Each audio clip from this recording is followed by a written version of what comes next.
Názov Zelená voda nie je náhodný. Čistota vody a štrkové podložie vytvárajú pri slnečnom svite neprehliadnutelný farebný odtieň.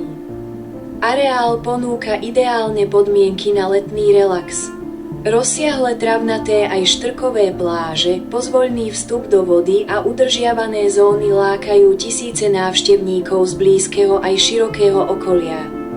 Či už vyhľadávate kľudný odpočinok v chládku stromov, alebo radšej trávite čas vo vode, Zelená voda má čo ponúknuť.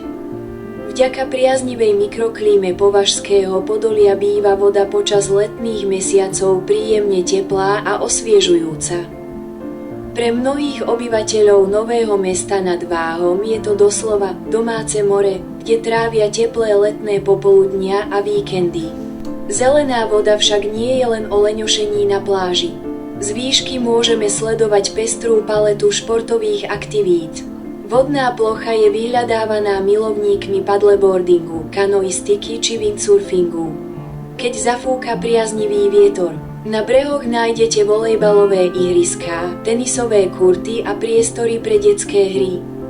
Okolie jazera je navyše prepojené s cyklotrasami vedúcimi pozdĺž Váhu, čo z neho robí skvelý cieľ alebo zastávku pre cyklistov prechádzajúcich naprieč Považím. Pre rybárov sa zasa pokojnejšie zátoky stávajú rajom, kde v skorých ranných hodinách hladinu čeria len prvý lúč slnka a úlovky. Turistický ruch tu má dlhú tradíciu. Už od 80. a 90. rokov 20. storočia sa areál postupne budoval ako kompletné rezortné zázemie. Dnes tu nájdeme kempingy, penzióny, reštaurácie aj bufety s typickou letnou gastronómiou. Zelená voda sa do pamäte mnohých zapísala aj vďaka svojej kultúrnej a festivalovej histórii. Počas letnej sezóny sa tu konajú rôzne hudobné festivaly, koncerty pod holým nebom, športové turnaje a zraz motorkárov či nadšencov karavaningu. Atmosféra večernej zelenej vody, keď sa nad hladinou ozýva hudba a brehy osvetľujú svetlá podnikov, má neopísateľné kúzlo. Keď zdvihneme kameru dronu vyššie k horizontu, naskytne sa nám pohľad na fascinujúce okolie.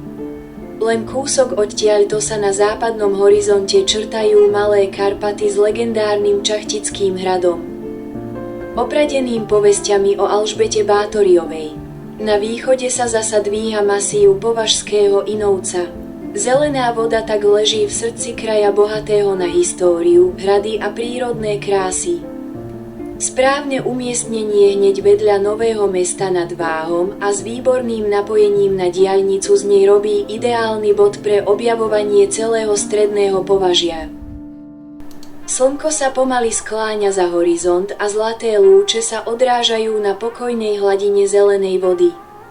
Dnešný letecký pohľad nám ukázal, ako sa z obyčajnej štrkovne môže stať živé centrum oddychu, športu a krásnych spomienok. Ďakujem vám za pozornosť pri tomto leteckom putovaní.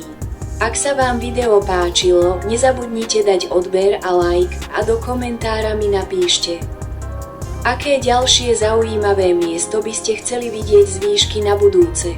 Dovidenia pri ďalšom lete.